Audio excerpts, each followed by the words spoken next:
Sa panahon ng bato na ito, kung saan kulang ang saplot sa katawan at laging kumakalam ang sikmura. Habang ang ibang tribo ay kumakain pa ng hilaw na karne at ngumunguya ng mga ligaw na halaman. Ikaw naman ay pinangunahan ng iyong mga katribo na uminom ng sariwang sabaw at kumain ng inihaw na karne. Hindi lang sila nakakain ng mabangong kanin, kundi nakagamit pa sila ng mga modernong sandata na lampas sa kanilang panahon. Dahil lang ito sa dala mong makabagong espesyal na kaalaman. Pabalik sa sinaunang panahong ito. Sa dati mong buhay, isa kang elite na Special Forces soldier. Habang hinuhuli ang mga kriminal sa border, sa kasamaang palad ay nahulog ka sa isang bangin. Nang imulat mong muli ang iyong mga mata, nakita mo na sa iyong harapan ay nakatayo ang ilang babaeng nakabalot sa balat ng hayop. Ngunit ang sakit na naramdaman mo mula sa iyong paa ay hindi ka na binigyan ng pagkakataong mag-isip pa. Gamit ang iyong maraming taong karanasan bilang Special Forces sa wilderness survival, mabilis mong natukoy na ang sugat sa iyong paa ay gawa ng kagat ng ahas. Kaya naman kinuha mo ang isang kutsilyo sa tabi at hiniwa ang sugat. Pagkatapos, ginamit mo ang isang nagbabagang sanga at itinurok ito sa sugat. Matapos ang isang matinding sigaw sa sakit, nanghihina kang napahiga sa lupa. Umaasa ka lang na mapapatay ng mataas na temperatura ang protina ng kamandag ng ahas. Pagkatapos ng isang gabing pag-aagaw buhay, kinabukasan, tila mas matibay ka pa sa ipis at muli kang nabuhay. Mabilis mo itong nilamon. Pagkatapos kumain, nagkukumahog kang sumenyas na humihingi pa ng pagkain. Ang sagot sa iyo ng babae, syempre, ay imposible. Tutal, sa isang maliit na tribo na may populasyon lamang na mahigit 50 tao, limitado lamang ang pagkain na nakukuha sa araw-araw. Dagdag pa, panahon na ngayon para mag-imbak ng pagkain para sa taglamig. Kaya naman inuuna ang pagbibigay ng pagkain sa mga malalakas na adultong manggagawa. Dahil dito, kinailangan mong humanap ng sarili mong paraan para mabusog ang iyong tiyan. Kitang-kita na palamig ng palamig ang panahon araw-araw. Kailangang makahanap agad ng paraan para makapag-imbak ng pagkain para sa taglamig. Matapos mag-isip ng mabuti, isang dambuhalang ibon na may taas na mahigit 3 metro ang humahabol sa likuran ng pinuno. Agad kang sumigaw ng malakas. Bilis, itapon niyo ang mga itlog. Sayang at walang sino man ang nakaintindi. Hindi binitawan ng pinuno ang itlog na hawak niya. Hindi rin sinukuan ng dambuhalang ibon ang pinuno. Hindi nagtagal, naabutan ng dambuhalang ibon ang pinuno at tinuka ito ng malakas. Agad siyang nalagutan ng hininga. Ang dalawang matandang kasama niyang tumakbo pabalik. Nang makita ang nangyari, dali-dali nilang itinapon ang mga itlog na hawak nila. Mabilis silang tumakbo patungo sa gilid ng gubat at umakyat sa puno. Sa ganoong paraan lang sila nakaligtas. At ang mga batang kasama mo, kailanman ay hindi pa nakakita ng ganito kasindak-sindak na pangyayari. Agad silang nagsigawan sa sobrang takot. Nang mawala ang puntirya ng dambuhalang ibon, agad itong lumiko. Umarurot ito patungo sa mga batang nagsisigawan malapit sa kuweba. Nang makita ito, mabilis mong isinilong ang ilang bata sa loob ng kuweba. Samantala, mabilis namang itinulak ng babae sa loob ang isang bilog na bato.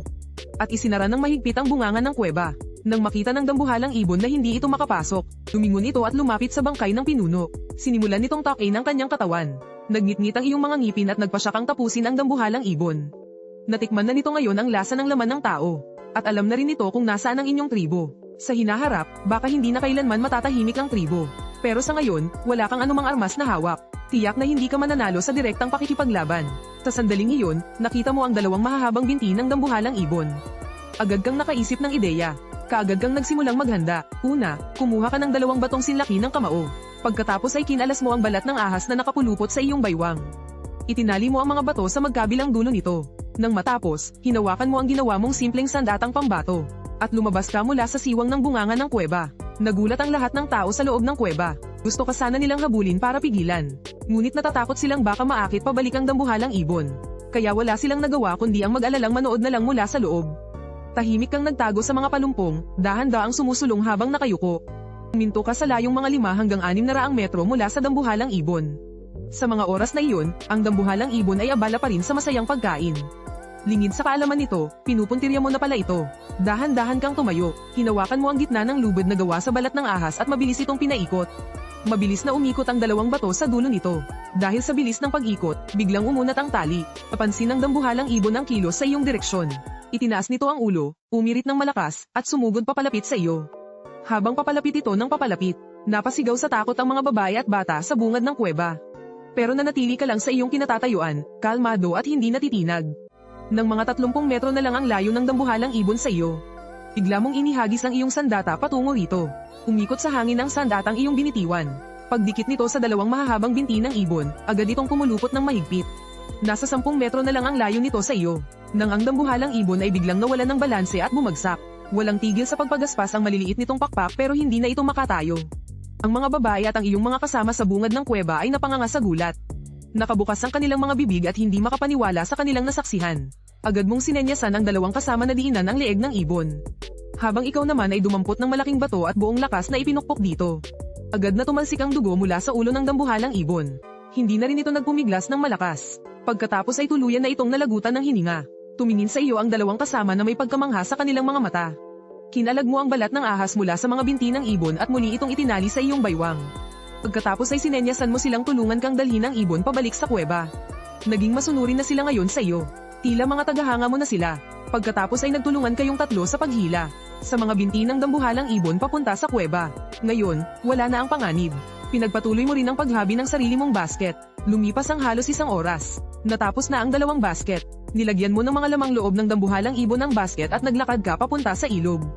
Habang naglalakad, may isang babaeng nakakita sa'yo. Mag-isa kang pupunta sa ilog kaya sumunod din siya. Sa isip niya, napakagaling mo. Kaya kailangan kanyang bantayang mabuti.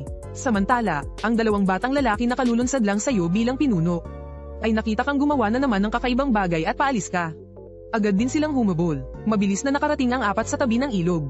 Tumayo ka sa pampang at maingat na nagmasid muna. Ngunit habang tumatagal ang iyong pagmamasid, lalo kang kinakabahan. Sa loob lang ng ilang minuto, ilang beses kang nakakita ng mga insidente ng malaking isda na kumakain ng maliliit na isda. Mayroon palang mga isdang kumakain ng karne sa ilog na ito. Malinaw ang tubig sa sapa at tanaw na tanaw ang ilalim nito. Marami ring isda sa loob nito. Nang makapili ka na ng pwesto, hinawakan mo ng mahigpit ang lubad na damo sa basket at inilubog ito sa ilog. Mabilis na kumalat sa tubig ang amoy ng lamang loob. Nagkagulo ang mga isda sa loob ng 20 metrong paligid. Mabilis silang lumangoy papunta sa direksyon mo. Sunod-sunod silang pumasok sa basket at nagsimulang paggagawa ng mga lamang loob. Bigla mong hinayla paahon ang basket mula sa tubig. Maliban sa mga nakatakas, may natirang 4 na malalaking isda sa basket. At ang mga isda sa ilog ay hindi man lang tumakas. Sa halip ay nagkumpulan pa sa ibaba para paggagawa ng mga lamang loob. Dahil dito, para kang nagpapakain ng isdang koy sa isang parke. Gulat na gulat ang 2 bata at ang babae. Gamit ang kakaibang bagay na iyon, ilulubog lang sa tubig at hihilahin pataas. Ay makakakuha na ng mga bagay na walang paa mula sa tubig. Pero hindi pa rin nila maintindihan kung para saan ang mga iyon. Ibinuhos mo ang 4 na isda sa lupa. Matapos itong linising mabuti, humiwa ka ng isang piraso ng hilaw na isda. Sinubo mo ito at sinimulang kainin. Habang pinapanood kang ngumuya ng hilaw na isda, agad nilang naintindihan na ito ay isang bagay na maaaring kainin. Kaya ginaya ka rin nila, humiwa ng isang piraso at isinubo ito. Agad na nagliwanag ang mga mata ng babae. Agad niyang napagtanto na ito ay isang bagong mapagkukunan ng pagkain. Habang sumisigaw at kumakampay, sinenyasan kanyang turuan siya kung paano manghuli ng isda. Pero hindi mo siya pinagawan ito. Sa halip, siya at isang bata ang inatasan mong magkatay ng isda. Ang isa pang bata ay gumamit ng damo para ituwag ang mga nalinis na isda sa isang patpat. Para buhatin pabalik sa tribo mamaya. Habang ikaw naman ay nagpatuloy sa paghuli ng isda. Ngayon, ang lahat ng isda ay nagkukumpulan na. Kaya naman umupo ka na lang sa pampang at gumamit ng buslo para sumalok. Bawat salok mo ay may malaking huli. Nagpatuloy kayong 4 sa paggawa nito buong hapon. Sa huli, umabot sa mahigit 200 isda ang nahuli ninyo. Ang pinakamalaki ay may bigat na halos 10 kilo. Imposibleng madala iyon pabalik ng 3 tao lang. Kaya naman, nagpadala sila ng isang bata pabalik para tumawag pa. Ang ilang mas malalaking bata para tumulong. Sa huli, ang buong grupo ay nagtulungan sa pagpasan at pagbubuhat. Sama-sama silang nagmarcha pabalik sa kuweba. Sa mga oras na iyon, ang mga grupong nangalap ng prutas at ng aso ay nakabalik na lahat dahil walang mga kagamitan. Ang mga nahuhuli ng mga nakatatanda ay karaniwang maliliit na hayop tulad ng kuneho at manok labuyo. Noon din ay bumalik sa kuweba ang mga bata, pasan-pasan ang mga isda. Lahat sila ay sumisigaw sa mga nakatatanda. Pinagmamalaki ang kanilang huli sa araw na iyon. Noong una, malungkot pa ang mga nakatatanda dahil sa pagkamatay ng kanilang pinuno. Ngunit nang makita nila ang iyong huli, sa araw na iyon, agad silang sumaya muli. Ang sinapit na trahedya ng kanilang pinuno ay agad na naisantabi. Wala silang nararamdamang anumang lungkot. Ang mga nakatatanda naman, dahil may bago nang mapagkukunan ng pagkain, ay payapa ang mga mukha. Samantala, sinamantala mo naman ang pagkakataong pagmasdan ang tribo. Sa kasalukuyan, ang tribo ay may kabuuang 52 katao. Mayroong 8 adultong lalaki at 15 adultong babae. Ang mga natitira ay pawang mga bata na may iba't ibang edad. Ang nagsindi ng apoy kanina ay ang pinakamatanda sa tribo. Dahil siya ang may pinakamatandang hitsura sa lahat. Kinikilalang pinakamatalino sa tribo. Pero ngayon, baka pangatlo na lang siya. Dahil pinapalitan mo na ang pwesto niya sa puso ng lahat. Ang paborito niyang armas ay isang pamalong kahoy. Siguro dahil ito sa inbreeding. Sa itsura niya, mukha siyang hindi masyadong matalino. Katabi ni Sais ay isang lalaking may kwintas na gawa sa balahibo sa leeg. Mukha namang listo ang isang to. Tulad ni Sais, gusto niya ring gumamit ng pamalong kahoy. Sa likod ni Balahibo ay si Bato, na nakasuot ng kwintas na gawa sa buto. Ang madalas niyang gamiting armas ay isang piko. Medyo malayo sa kanila ay isang 15 taong gulang na binatilyo. Ang lalaking ito ay mayroon lang kanang tenga. At may 4 na peklat sa kaliwang pisngi niya. Ang armas niya ay isang tuwid na buto ng hita na hinasa para maging sibat. Tabi ni isang tenga ay ang 17 taong gulang na si Pangil. Ang ama niya ang pinuno ng tribo 2 henerasyon na ang nakalipas. At ang armas na hawak niya ay 2. Pangil ng saber-tooth tiger na mahigit 1 talampakan ang haba. Nariyan din si Dambuhala, ang pinakamatangkad sa buong tribo. Malakas ang pangangatawan. Simple at magaspang ang armas niya, isang buto lang ng hita. Ang huli ay si Bukol, na nakasandal sa isang tungkod na kahoy. Araw-araw siyang sama-sama ngayon sa grupo ng mga tagapangalap. Siya ang partikular na responsable sa paggawa ng daan at pagbabantay. Mahilig din siyang maghasa ng mga kagamitang bato. Sabi nila, ang pinakamalaking pangarap niya habang nabubuhay ay makalikha ng isang palangga ng bato mula sa paghahasa. Sa kabuuan, sa lahat ng tao, sina Isang Tenga, Pangil, at Dambuhala ang maituturing na pinakamagagaling na mandirigma ng tribo. Nang matapos ang pagsusunog sa pinuno, tuluyan ng dumilim ang langit. Sa pangunguna ng matanda, lahat ay pumunta sa loob ng kuweba at nagsimulang maghatian ng pagkain. Dahil hindi pa nakakakain ng isda ang lahat, kaya bilang pag-iiba, ikaw ang naatasang maghati nito ngayon. Kumuha ka ng isang isda na naiho na, at ipinakita sa kanila kung paano ito kainin, kung paano alisin ang mga tinik. Mukhang natuto naman ang lahat at sarap na sarap sila sa pagkain. Marahil dahil ito ang unang beses na nabusog sila ng husto. Habang kumakain ay lalo silang sumasaya, at nagsimula pang ang sumayaw. Ang tanawin sa harap mo ay biglang nagbigay sa iyo ng pakiramdam na para kang nasa isang pamilya. Lihim kang nanumpa sa iyong puso. Dapat kong akayin ng tribo sa mas magandang buhay. Pagkatapos kumain ng lahat, hawak ng pinunong may sungay ng kambing ang isang pirasong uling. At iginuhit sa pader ng kuweba ang tagpo kung saan ka humuhuli ng isda sa ilog. Habang ikaw naman ay nasa gilid at tinuturuan ng mga kababaihan na maglala ng buslo. At nilagyan mo pa ito ng 2 panaling damo para maging isang paanan. Sa ganitong paraan, hindi na nila kakailanganing gumamit ng balat ng hayop para paglagyan ng mga prutas. At dahil doon, mas bibilis ang kanilang pamimites. Nagustuhan ito kaagad ng ilang kababaihan. Naghalinhinan silang isukat ito at ayaw na itong bitawan. Sa huli, napagkasunduan nilang kumuha pa ng mga baging kinabukasan. Para sila na mismo ang gumawa. Bilang pasasalamat, pumili sila ng 2 piraso mula sa pangkat ng mga mangangaso, ng balat ng USA at inilagay sa iyong kamay. Simula noon, ikaw ang naging kauna-unahan na bata sa tribo na nakasuot ng balat ng hayop. Pero hindi ka na tumanggi. Tinabi mo ang isa para sa iyong sarili. At ang isa na may ibinigay mo sa mga ina ng ilang batang 2 hanggang 3 taong gulang. Alam naman kasing mahina ang resistensya ng mga bata. At sa isang primitibong lipunan, wala talagang anumang teknolohiyang medikal. Isang simpleng sipon at lagnat lang ay sapat na para kunin ang buhay ng mga batang iyon. Kaya hindi kalabisang sabihin na ang isang pirasong balat ng USA ay katumbas ng isang buhay. Naniniwala ka na kung darating ang araw na kakailanganin mo ang tulong nila. Siguradong hindi sila magiging walang utang na loob. Kinabukasan, napakaaga mong nagising. Ngunit pagkakita mo sa palangga ng bato kung saan sabay-sabay umiinom ng tubig ang lahat, hindi mo pa rin ito may sakmurang inumin. Mukhang oras na para gumawa ng mga palayok para sa tubig. Hindi nagtagal, sunod-sunod na rin nagsilabasan ng kuweba ang mga may ingay na katribo. Pero sa araw na ito, hindi sila nagmadaling mangaso. Inipon ng pinuno ang lahat ng kalalakihan sa bakana ng kuweba. Tila magkakaroon ng muling pagpili ng bagong pinuno. Naisip mo, sa pagiging pinuno lang may kapangyarihang magutos sa lahat. Kaya naman, lumahok ka sa pagpili. Ang paraan ng pagpili ng pinuno ay simple lang pero marahas. Maglalaban ang 2 tao ng walang armas. Ang pinakamalakas ang siyang hihirangyang susunod na pinuno. Hindi nagtagal, sunod-sunod na nagwagi sina Isang Tenga at Malakas. Habang pinapanood mo ang laban nila, napailing ka na lang. Dahil wala silang anumang forma o diskarte. Puro lakas lang ang pinaglalabanan. Hindi nagtagal, dumating na ang oras para sa laban ni Isang Tenga at Malakas. Nakatayo roon si Dali sa tangkad niyang 1.7 metro. Para siyang isang toring bakal. Agad naramdaman ni Doer na parang hindi niya alam kung paano sisilakay. Pero hindi siya nagatubili. Sa halip, sumigaw siya at unang sumugod para umatake. Ngunit hindi niya inaasahan, paglapit pa lang niya kay Dali, agad siyang sinunggaban sa magkabilang balikat ng malalaking kamay ni Dali. Bago pa man siya makakilos, inihagis na siya ni Dali ilang metro ang layo. Isang malakas na kalabog ang narinig nang bumagsak siya sa lupa, at matagal bago siya nakabangon muli. Tuwang-tuwang pinukpok ni Dali ang kanyang dibdib. Naghiyawan din sa tuwa ang mga katribo, bilang pagpapakita ng pagtanggap sa kanilang bagong pinuno. Sa sandaling iyon, humakbang ka at pumunta sa harap niya. Nang makita ni Dali na isang paslit na tulad mo ang naglakas loob na lumaban, pinukpok niya ang kanyang dibdib at umungol ng malakas. Ngunit hindi ka rin nagpakita ng kahinaan. Tumayo ka sa harap ni Dali at nagpakita ng tindig na handang lumaban. Mula sa itaas, tiningnan ka ni Dali na hanggang dibdib ka lang niya. Puno ng tiwala sa sarili at pangmamaliit ang kanyang mga mata. Ang mga nanonood na kasamahan naman ay sumisigaw para palakasin ang iyong loob. Hindi ka rin nagdalawang isip. Mabilis kang sumugod sa harapan ni Dali. Gamit ang kaliwang paa, tinapakan mo ang bahagyang nakabaluktot na hita ni Dali at bigla kang tumalon. At isang malakas na pagtuwod ng iyong kanang binti ang tumama sa baba ni Dali.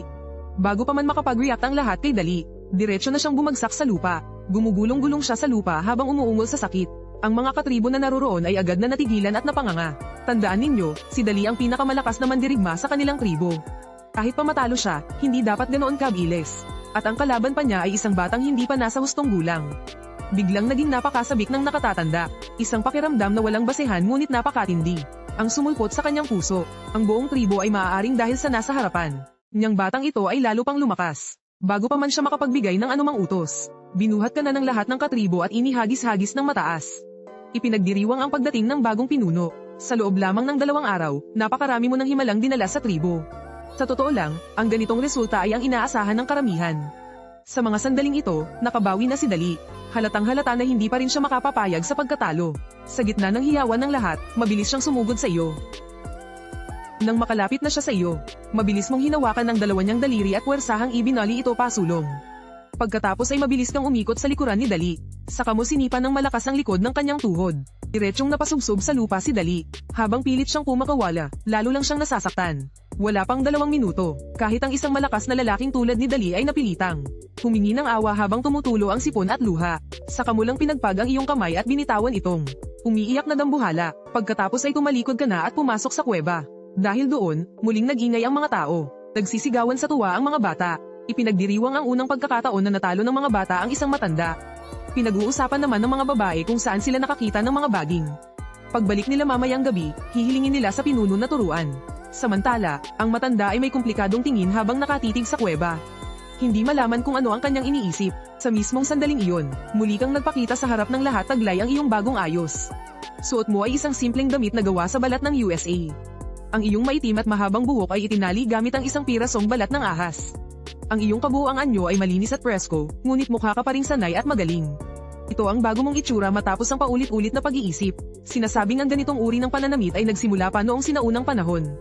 Ang mga naunang magsasaka, dahil nakalugay ang kanilang buhok, ay nahihirapan sa pagsasaka kaya sinimulan nilang atali ito. Isa rin ito sa mga mahalagang simbolo ng mga Han, na isang lahing nabubuhay sa pagsasaka, sa gitna ng mga tingin ng paghanga mula sa iyong mga katribo. Lumakad ka patungo sa karamihan at sinimulang iayos ang mga gawain para sa araw na ito. Una, muli mong inayos ang mga miyembro ng grupo ng mga ngalap. Ang tribo ngayon ay may kabuuang 15 adultong babae. 6 sa kanila ay nagdadalang tao. Ang natitirang 9, kasama si Liuzi, ay 10 katao. Ngunit ngayong araw, 8 babae lang ang ipinadala mo para mangalap. Ngayong mayroon na silang mga basket na panglikod, hindi na nila kailangan si Liuzi para protektahan sila. Sapat nang may dala silang tig-iisang pamalo para protektahan ang sarili. Ang 6 na buntis ay naiwan para magbantay. At para na rin alagaan ang iilang mga batang may edad 2 hanggang 3. Ang mga medyo malalaki ng bata ay inutusang magbunot ng damo. Habang ang natitirang isang babae naman, 2 batang lalaki ang pumunta sa ilog upang manghuli ng isda. Ngayon, lahat ay mayroon ng trabaho. Ngunit si Liuzi ay hindi nabigyan ng gawain. Dahil dito, tila medyo nalulumbay siya. Para sa lalaking ito na nangakong gugugulin ang kanyang buong buhay. Sa pagpapakinis ng isang malaking palanggana, plano mong ipaubaya sa kanya ang responsibilidad sa paggawa ng mga palayok. Ngunit ang paggawa ng palayok ay hindi ganoon kasimpleng bagay. Kailangan pang maghanda ng maraming bagay. Kaya naman kinailangan muna siyang bigyan ng ibang mga gawain. Ang mga isdang nahuli kahapon ay hindi pa natutuyo sa hangin. Sa ganitong panahon, kung walang asin, mabilis itong mabubulok. Pagkatapos itong pausukan, maaari itong itabi sa loob ng ilang taon nang hindi na si Syra. Kaya't ipinakita mo kay Liuzi kung paano ito gawin at pagkatapos ay ipinasa sa kanya ang lahat. Samantala, ikaw naman ay naghanap ng isang patag na lugar sa harap ng kuweba. At nagsimulang maghukay para gumawa ng pugon. Ang buong pugon ay nahahati sa 3 palapag. Ang pinakailalim ay para sa pag-aalis ng abo at daluyan ng hangin. Ang gitnang palapag ay para sa pagdaragdag ng panggatong at pagsisiga. Ang pinakataas na palapag ay para sa paglalagay ng mga palayok. Inabot ito ng 3 hanggang 4 na oras. Sa wakas, natapos din ang paggawa ng pugon. Ngunit hindi maaaring gamitin ang basang pugon. Kaya tinawag mo ang 2 bata na nanghuli ng isda kahapon. Sa bawat palapag ay nilagyan nila ng kahoy para pag-apuyin. Sa ganitong paraan, dapat ay magamit na ito pagsapit ng hapon.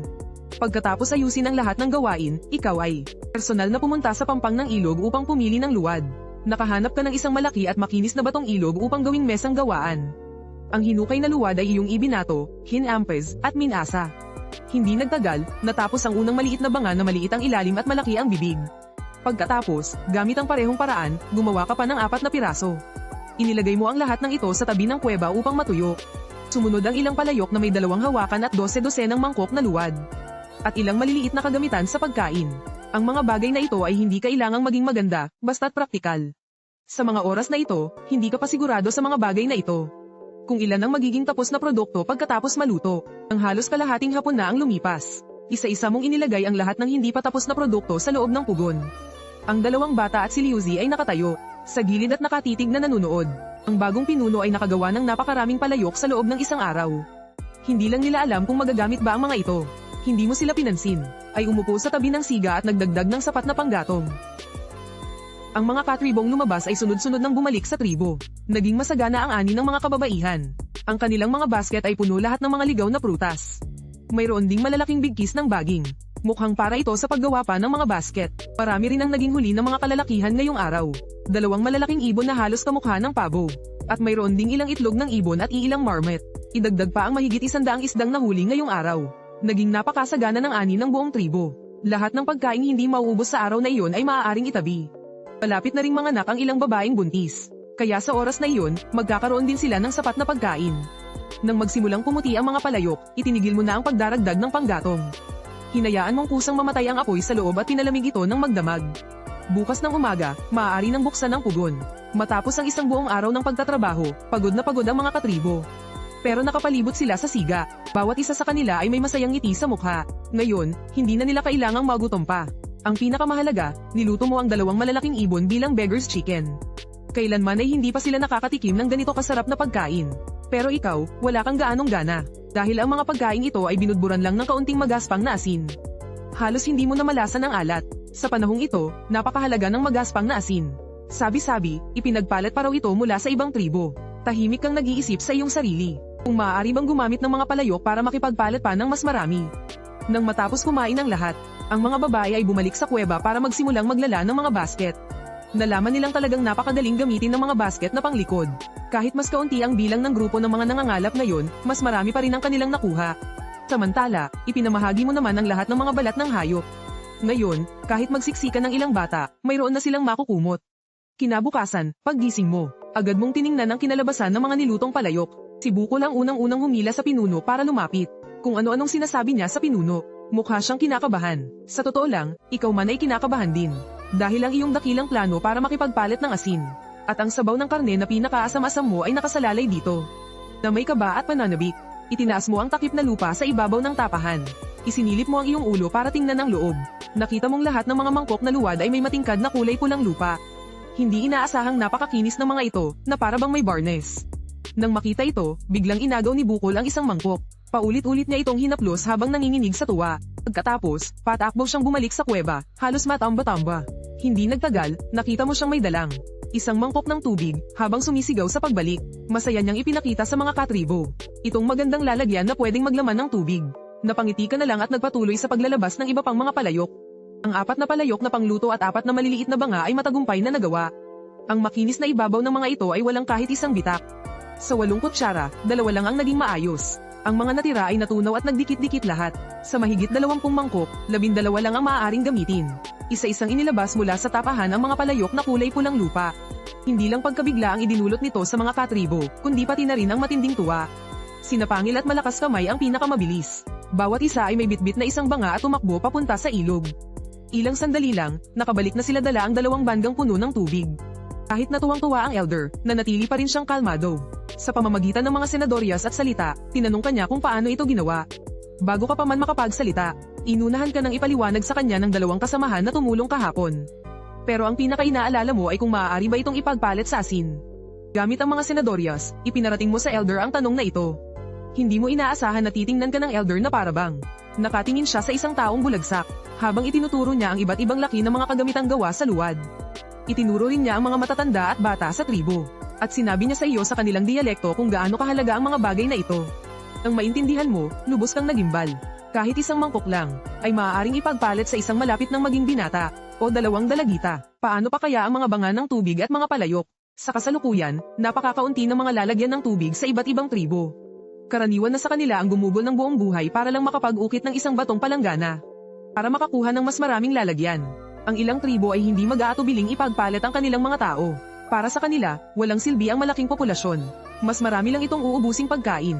Pero para sa iyo, mas maraming tao ang makakakuha ng mas maraming pagkain. At pinapalakas din ito ang kakayahang lumaban ng tribo. Ang pagdagdag ng mga bagong miyembro ay nagdadala rin ng bagong dugo sa tribo. Ang maisip ito, agad mong ipinamahagi ang mga gawain para sa pakikipagkalakalan. Ang elder at ang 7 miyembro ng pangkat ng mga ngaso ay sabay-sabay na umalis. Gamit ang isang banga, isang palayok, at 3 mangkok na luwad para ipagpalit sa mga tao at asin. Ang banga ay ipagpalit sa 2 adultong babae. Ang palayok ay ipagpalit sa 2 malapit ng maging binatang lalaki. Ang 3 mangkok na luwad ay ipagpalit lahat sa asin. Kung walang asin, ipagpalit ang mga mangkok sa mga batang babae. Pagkatapos mong magsalita, agad silang umalis. Samantala, ipinagpatuloy mo ang pag-aayos ng mga gawain ng iba pang miyembro ng tribo para sa araw na iyon. Ang pakikipagkalakalan ay gagawin sa isang tribo sa kanluran. Pagkatapos akyatin ng isang bundok at tawirin ng isang lambak, mabilis na nakarating ang grupo sa kanilang patutunguhan. Medyo mas malaki ang tribong ito kaysa sa iyong tribong Han. Ang populasyon ay nasa 80 hanggang 70 tao. Dati nang madalas magpalitan ng mga bagay ang dalawang tribo. Nang makitang may dalang mga bagay na ipapalit ang grupo ng elder, agad silang sinalubong ng kalbong pinuno ng kabilang grupo. Matapos ang maikling usapan, kumuha ang elder ng isang mangkok na gawa sa luwad mula sa kanyang bakul at iniabot ito sa kanya. Gamitin mo ito para ipapalit sa batong asin. Agad na nagliwanag ang mga mata ng kalbong pinuno. Makinis ang loob at labas ng mangkok na ito. Mas magaan ito ng di hamak kaysa sa mga batong lalagyan ng kanilang tribo. Agad niyang inutusan ang 2 miyembro ng kanyang tribo na kumuha ng isang maliit na supot ng batong asin at iniabot sa elder. Ngunit nang tanggapin ng elder ang supot at tingnan ito, humiling-iling siya. Kailangan namin ng mas marami. At sa pagkakataong ito, gusto rin naming ipagpalit sa 2 adultong babae. Habang sinasabi ito, ipinalabas niya kay Dali ang tapayan. Agad na natulala ang kalbong pinuno. Napakalaki ng lalagyang bato na ito. Maaari na kaming mag-imbak ng mas maraming tubig dito sa hinaharap. Ngunit sa sumunod na sandali, nag-alinlangan siya. Ang ipagpalit ang 2 babae para sa isang malaking lalagyan na tulad nito ay talagang sulit. Ngunit ngayon ay panahon ng taglagas, oras para mangolekta ng pagkain. Ang mabawasan ng isang tao ay nangangahulugang mas kaunti rin ang ani. Pero sa huli, nakangiti pa rin siyang pumayag. Ang mabawasan ng isang tao, hindi ba't mababawasan din ang kailangang pakainin? Laking pakinabang nito. Hindi nagtagal, dinala sa kanila ang 2 payat na babae. Sila ay magkapatid na nasa hustong gulang na. Ang ate ay may buhat-buhat na isang 4 na taong gulang na batang lalaki na walang damit. Ang munting batang lalaki ay nakapikit at hindi gumagalaw. Sa isang tingin pa lang, halatang may sakit siya. Ipagpapalit daw ang 2 taong ito para sa iyong malaking palayok. Ibibigay na rin daw sa inyo ang munting batang lalaki. Kumaway ang pinunong kalbo na may pagkadiri sa mukha. Ilamin na madali niya ang 2 babae na umalis na. Tiningnan ng elder ang 2 nanghihinang babae at wala ring sinabi. At pinakuha niya kay Bato ang dalang palayok na luwad. Pati na rin ang mga natitirang mangkok na luwad. Kung gusto mo, maaari mong ipagpalit ang bata para dito. Nagagaling lang ng pinunong kalbo sa pakikipagpalit para sa isang malaking banga. Ngayong nakita niya itong medyo maliit. Kahit na gusto niya, umiling pa rin siya bilang tanda na hindi na siya makikipagpalit. Dahil dito, wala nang nagawa ang elder kundi sundin ang paraan na itinuro mo kaninang umaga. Ipinakita niya mismo kung paano magluto ng sabaw ng karne gamit ang palayok na luwad. Hindi nagtagal, kumalat ang napakabangong amoy ng karne mula sa palayok. Agad na naglaway ang mga miyembro ng kabilang tribo. Ganito pala pwedeng kainin ang karne. Hindi na makapaghintay ang pinunong kalbo at kinuha ang mangkok na luwad mula sa kamay ng elder. Naglalaman ito ng ilang piraso ng nilagang karne at sabaw. Nagatubili ang pinunong kalbo bago tumikim. Agad siyang natigilan. Diyos ko po, napakasarap naman ito. Ang malinamnam na sabaw ay may magandang patong ng mantika sa ibabaw. Isang kagat sa malasa at makatas na nilagang karne. At goma ng pakiramdam ng buong katawan. Ilang bata lang naman, hindi ba? Kailangang may palit. Sa pagkakataong ito, naging galante na rin sa wakas ang pinunong kalbo. Walang alinlangan niyang ibinigay ang mga tao. Inutusan niya ang kanyang tauhan na maglabas ng isang malaking sako ng maalat na bato. Pinuno nito ang basket na pasan ni Malakas. Nang makita ito, tumango ang elder ng may kasiyahan. Pagkatapos, marangya nang nagsimula ang grupo sa kanilang paglalakbay pabalik. Noong dumating sila, 7 lang sila sa grupo. Idagdag pa ang 9 na taong kanilang binili. Naging 16 na sila sa pag-uwi. Ang nakuhang ito ay higit na mas mainam kaysa sa isang buong araw ng pangangaso. Nagmamadali ang grupo sa kanilang paglalakbay. Sa wakas, pagdating ng dapit hapon, nakabalik na sila sa tribo ng Han. Ngunit pagdating pa lang ng mga taong binili nila sa bungangan ng kuweba. Sa bakanteng lupa, lahat sila ay natigilan sa pagkamangha. Sa bungangan ng kuweba ay nakalagay ang mga gawa ni Lizzie para sa araw na ito. Ang 4 na bagong lutong bandgang tubig, 4 na palayok at isang malaking mangkok. Si Liuzi ay nakatingin sa mga palayok na ito at napapangiti. Ito na ang pinakamasayang araw sa buong buhay niya. Samantala, sa kabilang bakanteng lote, daan-daang malalaking isda ang magkakasamang nakasabit para patuyuin sa hangin. Ang mga babae sa tabi nila ay masayang nagtatawanan. Aba, puro karne ang mga ito. Ngayon, kaya na rin nilang makahuli ng karne. Lalo na yung mga kapapalit lang. Ang mga matatanda at bata ay parehong natulala. Dapat malaman na ang isang palayok ay may papalit sa dalawang matanda. Pero hindi nila akalain na ganito karami ang mayroon sa tribong ito. At mukhang lahat ng karneng nakasabit ay maaaring kainin. Mukhang maganda rin na napunta sila sa tribong ito. Dinala ng pinuno ang mga tao para magulat sa iyo. Isang maliit na taong hubad kasama ang isang hubad na bata. Inaningkitan mo ng mata at isa-isang dinaanan ang harap nila. Isa-isa silang mga payat, halatang mga sakitin at mahihina. Pero ayos lang, marami namang karne sa tribo. Isang taglamig lang, manunumbalik din ang lakas nilang lahat. Sa huli, lumapit ka sa babaeng may kargang bata. Hindi gumagalaw ang bata, at namumula rin ang mukha nito. Hinawakan mo ang noo ng bata, para na itong isang maliit na kalan sa init. Agad mong hinayla ang babae papasok sa kuweba. Una, kumuha ka ng balat ng hayop at ibinalot sa mag-ina. Inaupo mo sila sa tabi ng apoy para magpainit, habang ikaw naman ay hindi mapakali sa tabi sa pag-aalala. Ngayon, wala tayong kahit anong gamot. Paano natin ibababa ang lagnat nito? Bigla, nagliwanag ang iyong mga mata. Tama, ang guwa siya ay pwedeng makapagpababa ng lagnat. Nang maisip mo iyon, agad kang nagsimulang maghanda. Una, nagpakulo ka ng isang palayok ng sabaw ng isda sa tabi ng apoy. Tapos, naghanap ka ng buto na pwedeng gamitin pang guwasya. Ang malaking tuka ng terror bird noon ay halos kalahating metro ang haba. Sapat na ang basagin ito para makakuha ng maliit na piraso. Hindi alam ng babaeng may kargang bata kung ano ang gagawin mo. Kanina pa siya nakakunot noo mula nang hawakan mo ang anak niya. Nag-aalala siyang baka itapon mo ang kanyang anak. Nang maisip niya ito, hindi niya napigil ang mapaluha. Sa sandaling iyon, lumapit ka sa kanya na may hawak na piraso ng tuka ng ibon.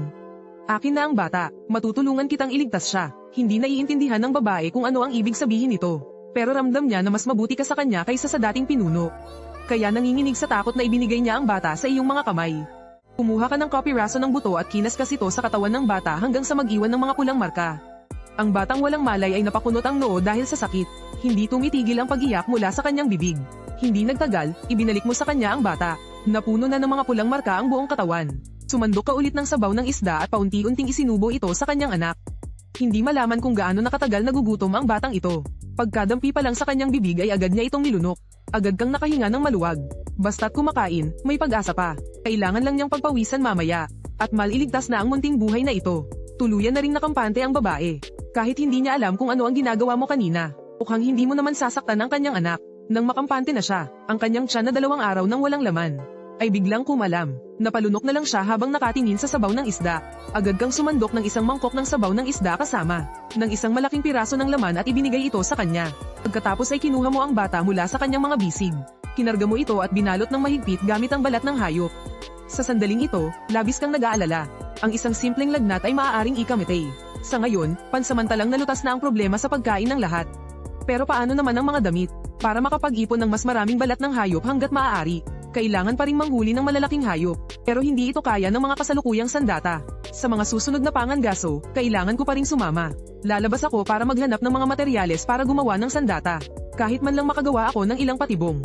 Lihim kang nanumpa sa iyong puso. Bago dumating ang taglamig, dapat siguraduhin mong lahat ay magkakaroon ng damit. Nang makakain na ng husto ang lahat, nagising na rin ang batang lalaki. Basang-basa siya ng pawis. Ibinigay mo siya sa babae. Personal niyang tinalian ang buhok nito. At binigyan pa niya ito ng pangalang Cubing. Tuwang-tuwa ang babae. Hindi lang iniligtas ng pinuno ng bagong tribo ang kanyang anak. Siya pa mismo ang nagtali sa buhok nito na kapareho ng sa iba. Nangangahulugan ito na tinanggap na niya ang kanilang grupo. Matapos ang lahat ng ito, nagsimula ka ng gumawa ng sarili mong mga kagamitan. Pumili ka ng isang medyo tuwid na patpat. Itinali mo ang talom ng sibat na gawa sa hinasa na buto ng binti ng Kongbird sa isang dulo ng patpat. Isang primitibong sibat na gawa sa buto ang nabuo. Pagkatapos, kumuha ka ng ilang tuka ng Kongbird. Hinasa mo ito para maging isang maikling punyal.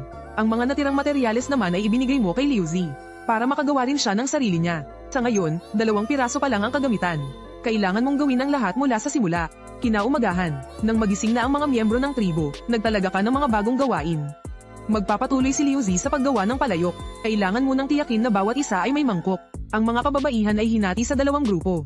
Ang isang grupo ay manguhan ng mga ligaw na prutas, at ang isa naman ay mangisda. Ang mga natitirang bata ay may iwan para tumulong sa pangangaso. Ikaw mismo ang mamumuno sa grupo. Ang lahat ng miyembro ng hunting party. Kasama ang 2 mong laging kasama, sina Dazu at Hauzi. Pati na ang magkapatid na Damaw at Ermaw na kasama nyo lang kahapon.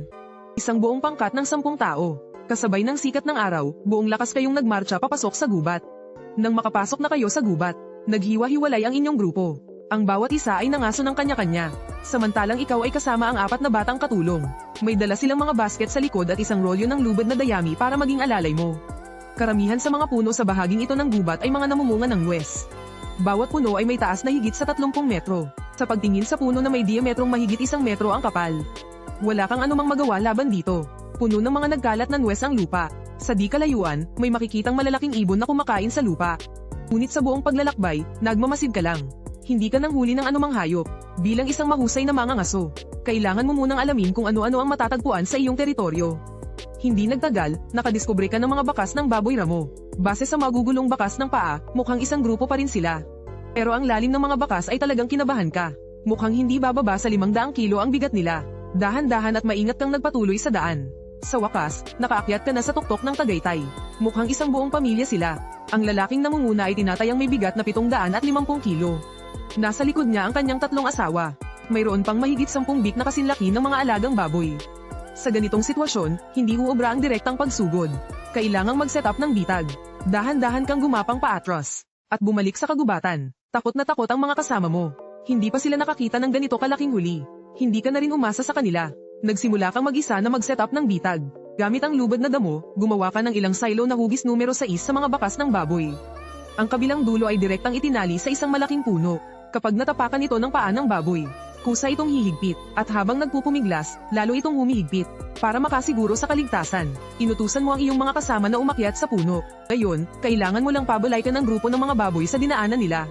Dahan-dahan kang umikot papunta sa mga palumpong sa kabilang bahagi ng batis. Binalot mo ng putik ang iyong buong katawan. May hawak na 2 sanga. Bigla kang tumalon mula sa likod ng mga palumpong. Kasabay nito, sumigaw ka ng napakalakas. Hindi pa nakakita ng ganitong nilalang ang mga baboy. Agad silang nagtakbuhan pabalik sa gubat. Hinabol mo sila nang walang tigil mula sa likuran. Tumatakbo ka habang sumisigaw. Maya-maya lang, narinig mo mula sa unahan ang ungol ng sakit ng baboy ramo. Pagdating mo sa lugar ng mga bitag, nakita mo ang nangungunang lalaking baboy at isang adultong babaeng baboy na nakahandusay sa lupa. Ang ganitong uri ng lubad na damo ay hindi magtatagal. Dala ang iyong sibat na buto, maingat kang lumapit. Sinamantala mo ang pagkakataon at buong lakas na itinarak ang sibat sa nakabukas nitong bibig. Ang matulis na butong sibat ay direktang tumagos sa batok nito. Umulwak ang dugo ng baboy na parang gripo. Hindi nagtagal, ang bigat na 1,500 gin na dambuhala ay tuluyan ng bumagsak sa lupa. Nangingisay pa paminsan-minsan ang katawan nito. Doon ka lang nakahinga ng maluwag. Pero agad ding may sumulpot na problema. Isang ganito kalaking baboy ramo. Paano ito may uuwi ng 5 bata lamang? Habang pinagmamasdan ang walang tigil sa pagpupumiglas na inahing baboy sa tabi, bigla na lang nagliwanag ang iyong mga mata. Una, itinali ninyo ang inahing baboy sa isang puno gamit ang lubad na damo. Pagkatapos, tinalian ninyo ng mahigpit ang bibig nito para hindi makakagat. Sumunod, tig-isang lubad ang itinali ninyo sa 2 paa nito sa harap. At sa huli, itinali ninyo ang lubad ng bar-akong baboy sa katawan ng inahin. Nang matapos ang lahat ng paghahanda, ikaw ang humilas ang uso ng baboy sa unahan para maging gabay sa direksyon. Sina Dazu at Hauzi naman ang may hawak sa tig-isang lubad. Ang mga paa sa harap ng inahing baboy habang naglalakad sa magkabilang gilid. Sina Damaw at Ermaw na may dalang mga patpat ang nasa hulihan para magbantay. Sa ganoong paraan, nilakbay ninyo ang makapal na gubat. Sa wakas, natano na rin ninyo sa malayo ang kuweba ng tribo. Isa sa mga kasamahang naglilinis ng mga halaman sa labas. Ang unang nakakita sa inyo. Sumigaw siya para ipaalam sa buong tribo. Hindi nagtagal, lahat sila ay nagunahang sumalubong sa inyo. Pero walang sino man ang nangahas na lumapit. Kailanman ay hindi pa sila nakakita ng ganoon kalaking huli. Tinawag mo si Liuzi. Pinakuha mo siya ng isang tapayan at asin. Nang madala na niya ang tapayan, naghukay ka ng butas sa lupa, at inilagay mo ang tapayan sa loob ng butas. Kaunti lang ang nakausling bibig ng tapayan mula sa lupa. Pagkatapos, pinagtulungan ninyong idiin ang inahing baboy sa tabi ng tapayan. Diretso mong sinaksak ang leeg nito. Walang nasayang na kahit isang patak ng sariwang dugo dahil lahat ay sumirit papasok sa tapayan.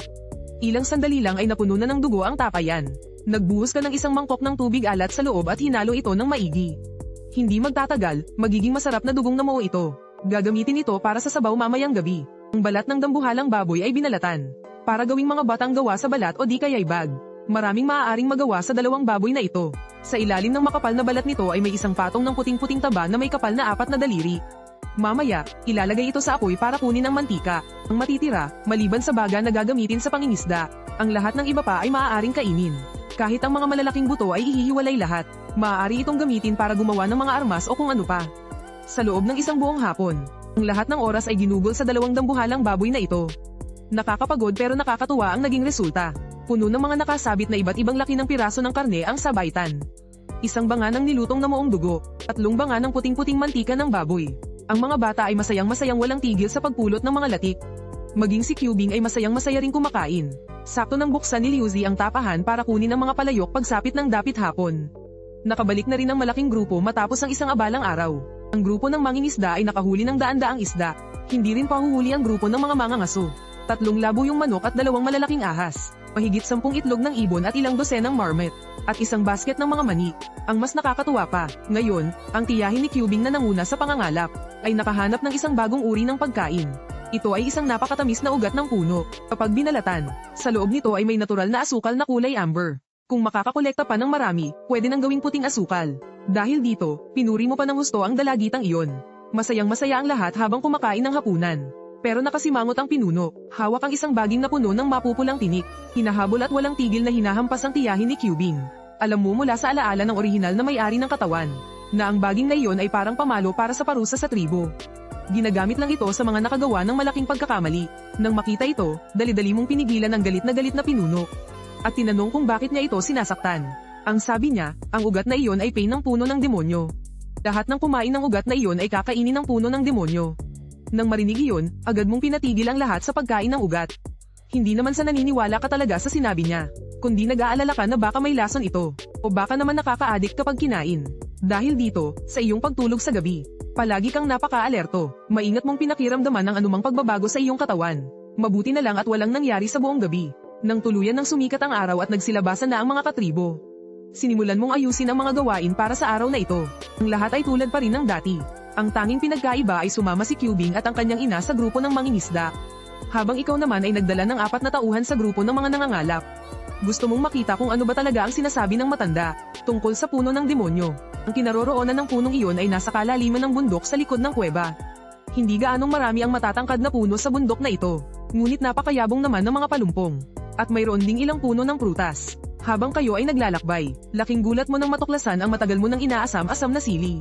Isang kumpol ng mapupulang sili ang nakatago sa mga palumpong. Ngunit hindi ito kinakain ng iyong mga katribo. Dahil sa anghang nito, iniisip nilang hindi ito maaaring kainin. Agad mong inutusan ang 4 mong tauhan. Wala na kayong ibang gagawin ngayong araw. Mag-focus lang kayo sa pagpitas ng mga sili dito. Nagpatuloy ka sa paglalakbay kasama ang grupo ng mga nangangalap. Matapos niyong akyatin ang isang bulubundukin. Isang malawak na kapatagan ang tumambad sa iyong paningin. Dito, makikita sa kung saan-saan ang mga kulay berdeng buto ng mga hayop. Para itong isang malawak na libingan. At sa gitna ng kapatagang ito, nakatayo ang isang kakaibang puno na may taas na halos 60 metro. Ang mga ugat nito ay sumasakop sa isang lugar na may lawak na 500 metro. Habang papalapit sa gitna, parami ng parami ang mga bukol sa ugat. Tila ang ganitong ayos ay para akitin ng mga hayop na lumapit sa puno. Sinasabi sa iyo ng iyong kutob na tiyak na mas delikado habang papalapit sa puno. Ngunit nagpasya ka pa ring lumapit para tingnan ito ng mas maigi.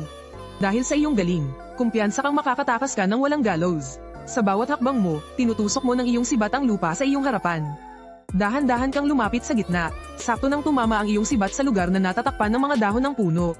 Ang iyong kutob na hinasa ng maraming taon bilang isang Special Forces soldier, ay nagsabi sa iyo na may paparating na panganib, kaya't mabilis mong binawi ang iyong sibat at umatras sa iyong pinanggalingan. Sa sandaling iyon, isang humuhuning tunog ang biglang narinig mula sa itaas. Mahigit 10 matutulis na tinik na halos 1 metro ang haba ang direktang bumaon sa lupa, model. Ang target ay eksakto sa lugar na tinamaan ng iyong sibat kanina. Ang bawat tinik ay may diametrong halos 1 sentimetro. Sa dulo nito ay may puting bulaklak na sinlaki ng bibig ng mangkok. Hindi ba't ito ay mga natural na palaso? Agad kang natuwa ng sobra. Biglang pumasok sa isip mo ang kwento ng panghihiram ng palaso gamit ang mga bangkang dayami. Ginamit mo ang sarili mong buslo bilang sapatos. Inalian mo ng mahabang lubad ang buslo. At inihagis ito sa ilalim ng korona ng puno. Sa isang iglap, mahigit 10 tinik ang agad na tumusok dito. Inulit-ulit mo lang ang proseso. At hindi nagtagal, nakakuha ka ng 2 malalaking bigkis ng matitibay na tinik. Pag-alis ninyo, sinabi mo sa mga babae na maaaring kainin ang mga ugat, pero ang mga nasa labas lang ang dapat nilang kunin. Pabalik sa tribo, nakaipon ka pa ng 100 piraso sa gubat, na mga punla ng puno ng demonyo na may kapal na 3 sentimetro. Itong mga tuwid na kahoy na ito ang pinakamagandang materyales para sa paggawa ng sibat. Tumawag ng 4 na katulong para manguha ng sili. 5 tao ang sabay-sabay na humihila sa mga maliliit na punong ito pauwi. Pagbalik sa tribo, pinapalibutan na naman ng mga bata ang mga dinala mo. Pero sa mata ng mga buntis na iyon, walang silbi ang mga bagay na dinala ninyo. Hindi makain ng sili, hindi sapat ang kapal ng mga patpat. Kahit ipanghampas sa hayop, hindi ito mamamatay. Pero hindi nito naapektuhan ang masaya mong kalooban. Sa natitirang oras, kailangan mong i-upgrade ng maayos ang iyong mga kagamitan. Ang vinyl at ang matutulis na kahoy ay may pino at matigas na pagkakayari. Ang lapad nito ay halos kasinlaki ng sigarilyo. Kung gagawing palaso, malamang ay magiging mabigat ito. Bagamat maaapektuhan nito ang layo ng mararating, malakas naman ang panunuot nito. At ang 3 sentimetro na kapal na maliit na puno, dahil sa tigas ng kahoy, kailangang sunugin ang ibabaw nito para maging uling. At pagkatapos ay hasain para tumulis. Tiyak na sapat na ito para sa pangangaso. Ang trabahong paghahasa ng dulo ng sibat ay natural na ipinasa sa 4 na katulong. Sa hinaharap, lahat ng tao sa tribo ay kailangang magkaroon nitong bagong uri ng sibat. Ngayon, pana na lang ang kulang. Sa kasalukuyang mga kondisyon, longbow lang ang magagawa. Bagamat malaki at mabigat, hindi naman mahina ang lakas nito. At para gumawa ng mahabang pana, kailangan ng kahoy na fir. Mayroon nito sa gubat kung saan nahuli ang baboy ramo kahapon. Kailangan lang humanap ng isa na may tamang sukat. Sa totoo lang, ang talagang pinag-iisipan mo ay ang aloe vera na natuklasan habang nangangaso ng baboy ramo. Ang mga hibla na sagana sa mga dahon nito ay ang pinakamahusay na materyales sa paggawa ng kwerdas ng pana. Pwede rin itong gamitin para maghabi ng tela para gawing damit. Bagamat hindi ito kasing ganda ng asul na abaka, pero mas maganda pa rin ito kaysa sa mga balat ng hayop. At napakatibay pa nito. Ang mas mahalaga pa, ang katas mula sa mga dahon nito ay maaaring gamitin sa paggamot ng mga sugat. Nakakabawas ito ng pamamaga at lason, at nakakapagpaginhawa rin ng pakiramdam. Sa pag-iisip nito, nagplano kang magtanim ng aloe vera sa malawakang sukat simula sa susunod na taon. Sa panahong iyon, magkakaroon na ng mga damit ang mga katribo. Malaki rin ang maibabawas nito sa bilang ng namamatay dahil sa pangangaso. At impeksyon na dulot ng mga sugat. Kinabukasan, pumunta ka sa gubat kung saan nahuli ang baboy ramo. Sa kabutihang palad, nakakita ka ng 2 puno ng fern na natambo ng kung anong hayop. Natuyo na ang mga ito. Tamang-tama para gamiting panggawa ng pana. Inabot ng 1 buong araw. Una kang gumamit ng palakol, pagkatapos ay kutsilyo. Matapos ang 1 buong araw ng pagukit at pagtaga, 1.5 metrong haba na pana ay sa wakas nagsimulang magkahugis. Inabot pa ng 1 araw ng maingat na pagtutuwid at pagpapakinis bago ito maituring na tapos na. Ang kwerdas ng pana ay gawa sa pinilipit na hibla ng sisal. Ang mga talom ng pana ay lahat gawa mula sa mga matutulis na tinik. Ang balahibo naman ng pana ay galing sa asul-berdeng balahibo ng paboril. Nakagawa ka kaagad ng mahigit 200 piraso. Makalipas ang 2 araw, tinipon mo ang lahat ng miyembro ng tribo sa isang bukas na lugar. 30 metro ang layo mula sa iyo ay may isang bungkos ng dayami. Nakasabit dito ang ilang groundhog na kahuhuli lang ngayong araw. Una mong ipinakita sa lahat ang pagbato ng sibat. Mula sa layong 30 metro, palagi mong tinatamaan ang target. Pagkatapos ay ang malapitang pananaksak gamit ang sibat. Tuwang-tuwa na nanonood ang mga miyembro ng tribo. Ngayon lang nila nalaman na ang ginagawa pala ng kanilang pinuno nitong mga nakaraang araw ay mga sandata. Maliban sa mga mas batang bata, binigyan mo ang bawat miyembro ng tribo ng tig-isang sibat, samantalang ang mga mangangaso ay tig-3 bawat isa.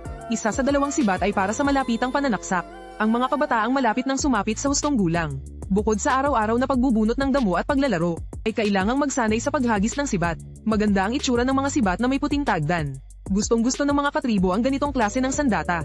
Bukod sa pagbato, ito na lang ang tanging sandata na kayang umatake mula sa malayo. Pagkatapos, ipinakita mo naman ang paggamit ng pana. Sa layong humigit kumulang 100 hakbang.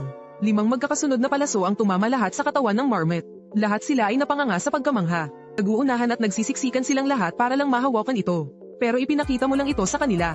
Hindi mo pa balak na ipamahagi ito sa ngayon. Dahil masyado pa rin itong mahirap gawin.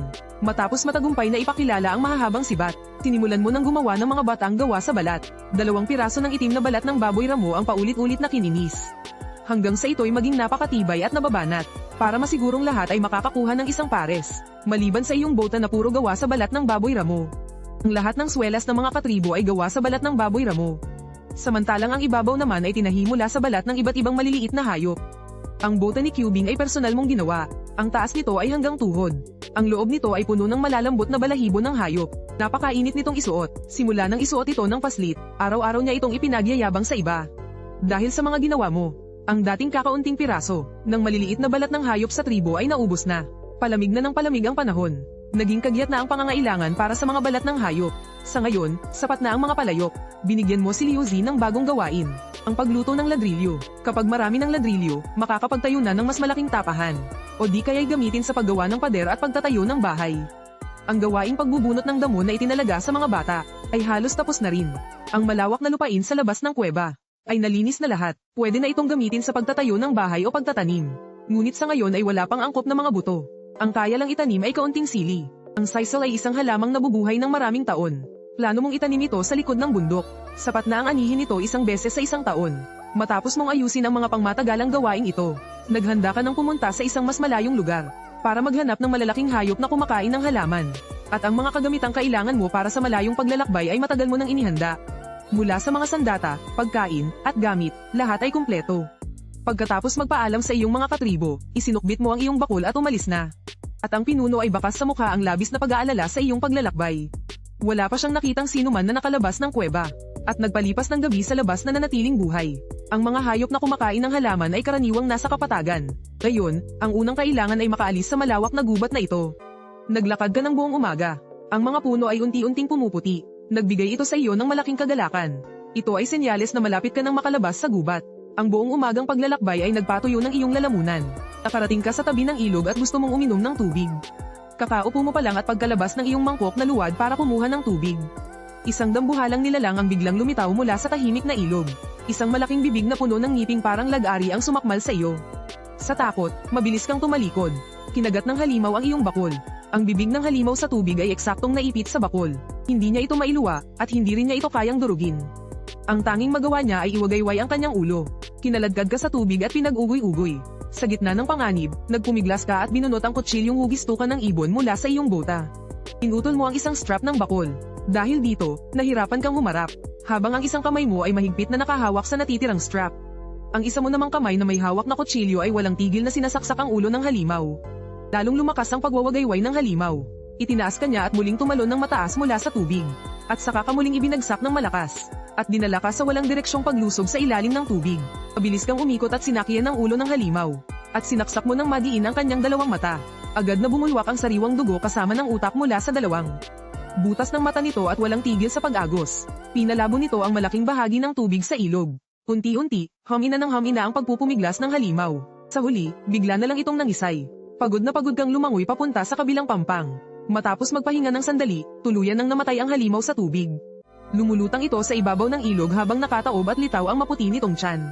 Ang iyong basket sa likod ay mahigpit pa ring nakasabit sa bibig nito. Wala kang nagawa kundi maghanap ng isang matibay na baging. Ipinasok mo ito sa butas ng mata ng halimaw. Ginamit mo ang buong lakas mo para lang mahayla paakyat ang halimaw.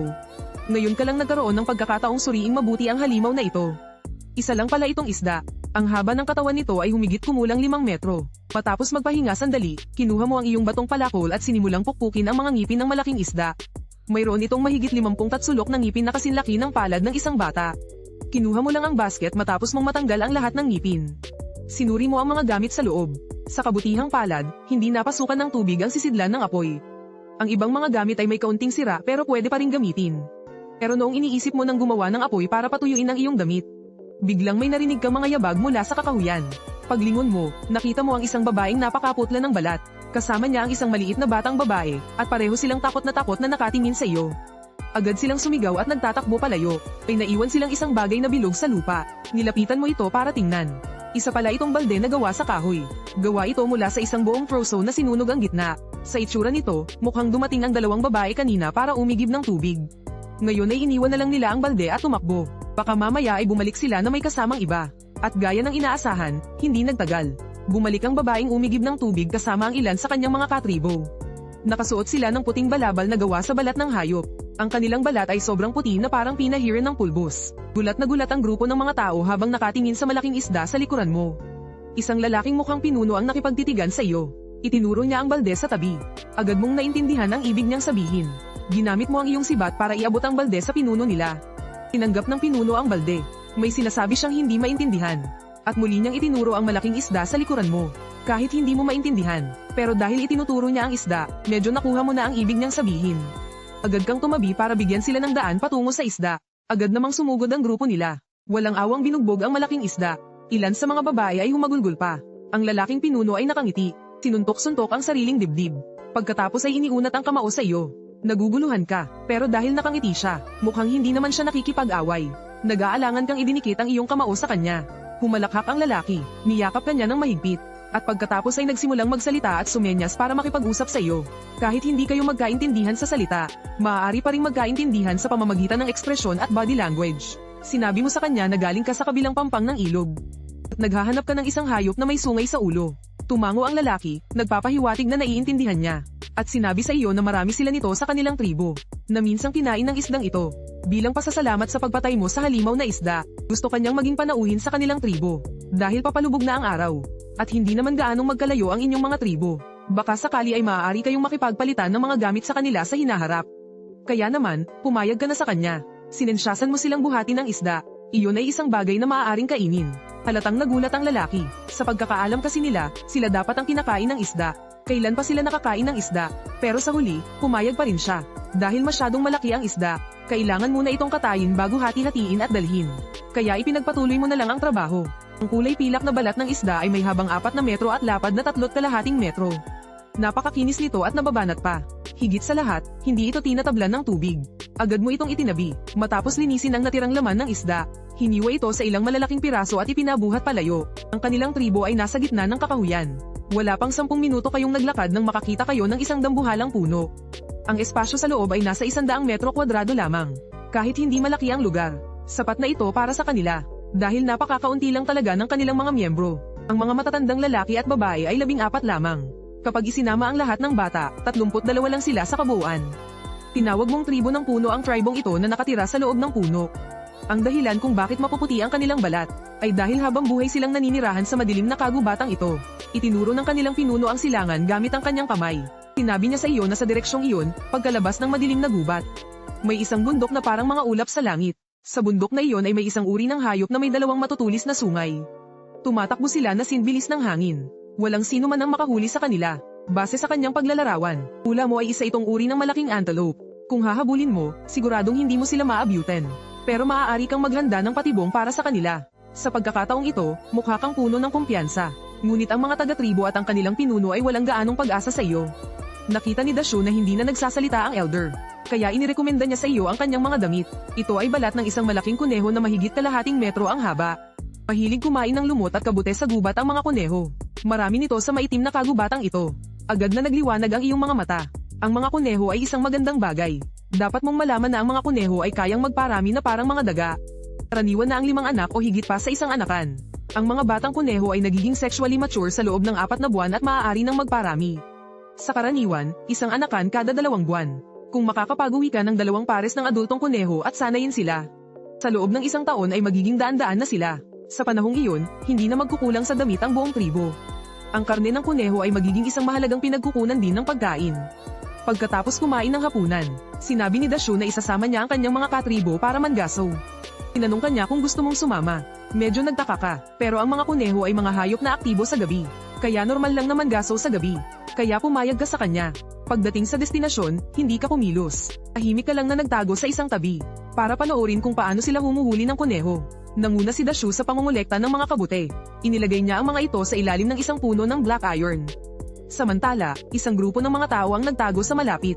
Hindi nagtagal, isang matabang kuneho ang lumundag palapit. Maingat itong tumingin sa paligid. Nang makitang walang gumagalaw, dahan-dahan itong lumapit sa mga kabute. Sa sandaling iyon, sumugod palabas si Dashu kasama ang isang grupo. Gumamit sila ng mga sanga ng puno na may makakapal na maliliit na sanga, para mabilis na palibutan ng kuneho hanggang sa hindi na ito makagalaw. Pagkatapos ay gumamit sila ng isang matulis na kahoy para patayin ang kuneho. Ito ang paraan ng pangangaso sa pamamagitan ng pagpapalibot. At ang maganda pa, nahuhuli ito ng buhay. Agad na pumasok sa isip mo ang ideya na makipagkalakalan sa kanila. Ang gandang ideya kung matutulungan kanilang manghuli ng mga kuneho. Pagkatapos, lumipat sila sa ibang lugar. Muli nilang inayos ang mga kabute. Sa pagkakataong ito, nagpasya kang ipakita ang iyong galing. Inilabas mo ang iyong mahabang pana, at bumunot ka ng isang palaso. Natulala si Dashu sa kanyang nakita. Hindi niya alam kung ano ang bagay na iyon. Sa sandaling iyon, may isa pang kuneho na maingat na lumapit. 10 metro pa ang layo nito sa kabute. Mabilis kang hinailan ni Dashu. Sinisinyasan kanyang maghanda na sumugod kasama niya. Hindi mo siya pinansin at sa halip ay inihanda mo ang iyong pana. Sa isang kisap mata, isang palaso lang ang direktang tumago sa leeg ng kuneho. Gulat na tumingin si Dashu sa iyong pana. Ngumiti ka at iniabot sa kanya ang mahabang pana. Binigyan mo rin siya ng isang palaso. Tinuruan mo siya kung paano ito gamitin. Pinuntirya ang kuneho sa lupa at panya na itong muli. Mabilis na bumaon ang kalahati ng mahabang palaso. Ang mga tao mula sa tribo ng puno ay biglang napasigaw sa pagkamangha. Labis silang na-furious sa mahiwagang sandatang ito. Nakita mo kung paano hawakan ni Dashu ang pana na parang ayaw na niya itong bitawan.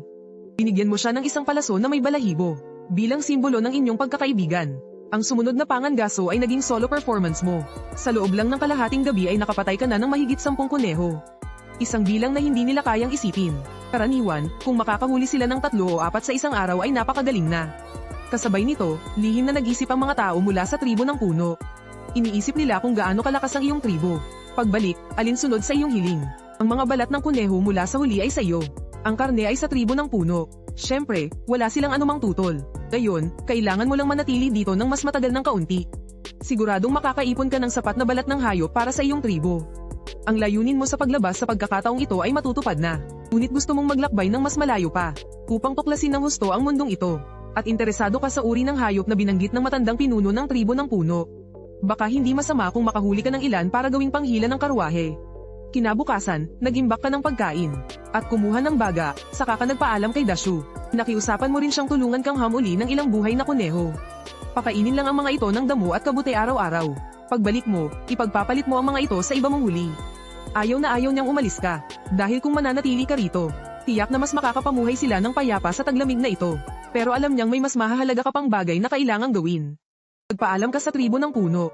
Habang naglalakad, pumutol ka ng ilang sanga at itinulos sa lupa bilang pananda. 2 buong araw kang naglakad. Sa wakas, nakalabas ka na rin sa madilim na kagubatang ito. Biglang lumino at lumawak ang tanawin sa iyong harapan. Sa iyong harapan ay isang malawak na damuhan. Iilang puno lang ang iyong nakikita. May mga bakas na rin ang paa ng mga hayop na kumakain ng halaman sa lupa. Inilabas mo ang iyong pana. Dahan-dahan kang sumulong. Hindi nagtagal. Napatawa ka sa tuwa dahil sa iyong nakita. Nakita mo ang isang grupo ng mga hayop na halos kasing laki ng asno. Mga asul na antelope na payapang kumakain ng damo habang nakayuko. Kung may uuwi ang mga ito, pwede ring gamitin bilang mga asno. Agad pumasok sa isip mo na hulihin sila ng buhay. Pero sa isang tingin pa lang, halatang hindi basta-basta ang mga asul na antelope na ito. Malalaman mo agad sa isang pares ng matutulis na sungay sa ulo nito. Kung basta ka na lang lalapit, itong mahigit 10 hayop ay sabay-sabay na susugod sa iyo. Tiyak na katapusan na ng buong tribo. Pagkatapos ng masusing pagmamasid, napansin mo na ang panahong ito ay panahon ng pagpaparami ng mga hayop. At sa grupong ito ng mga asul na antelope, iisa lang ang adultong lalaki. Ang iba naman ay 8 babaeng antelope at 8 batang antelope. Nang makita mo ito, agad kang nakaisip ng paraan. Kailangan mo lang gamitin ang paraan na ginawa mo sa mga ibong takot para makontrol muna ang lalaking antelope. Siguradong susunod na lang ang iba. Kaya maingat kang umatras sa isang ligtas na lugar.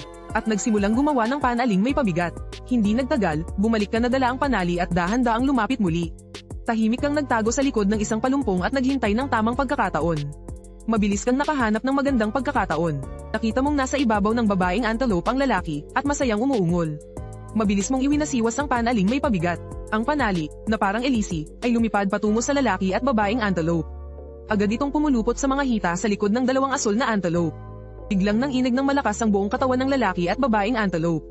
Bumagsak sila sa lupa na may malakas na kalabog at walang tigil sa pagsigaw. Kasunod nito, nagpaikot ka ng isang lubid na may silo sa iyong kamay. Parang isang cowboy, mabilis mong inihagis ang silo. At tamang-tamang pumasok ito sa mga sungay ng 2 magkatabing babaeng antelope. Agad na nagkagulo ang grupo ng mga asul na antelope. Nagsimula silang magkagulo at magkabuhol-buhol. Hindi nagtagal, ilan sa mga asul na roan antelope ang mahigpit na nagkapulupot sa isa't isa. Umahalangging habang nagpupumiglas. Nang makita ito ng 2 natitirang babaeng roan antelope, isinama nila ang 8 batang roan antelope at kumari pa ng takbo. Wala kang masabi habang pinapanood mo ang 10 roan antelope na tumatakas at wala kang magawa. Kaya naman, kinuha mo ang mga natitirang asul na roan antelope at tinalian ng lubid ang lahat ng kanilang mga paa. Napakahirap na tuluyang paamuin ang mga mababangis na hayop para sa isang uri tulad ng asul na roan antelope na likas na palaban. Kailangan mo munang sirain ang kanilang amor propria. Kaya gumamit ka ng matulis na bato para basagin ang kanilang mga sungay na kanilang ipinagmamalaki. Pagkatapos, gumamit ka ng nagbabagang uling para pasuin ang pinagputulan ng sungay upang hindi na ito muling tumubo. Ang 7 roan antelope, mula sa marahas na pagpupumiglas noong una, ay naging parang mga pugong walang kabuhay-buhay. Sa huli, kumuha ka ng lubid at itinali ang isang roan antelope para siyang manguna. Ang mga natitira naman ay pinagdugtong-dugtong. Nang matapos mong gawin ang lahat ng ito, padilim na. Inakay mo sila papunta sa tabi ng isang maliit na sapa.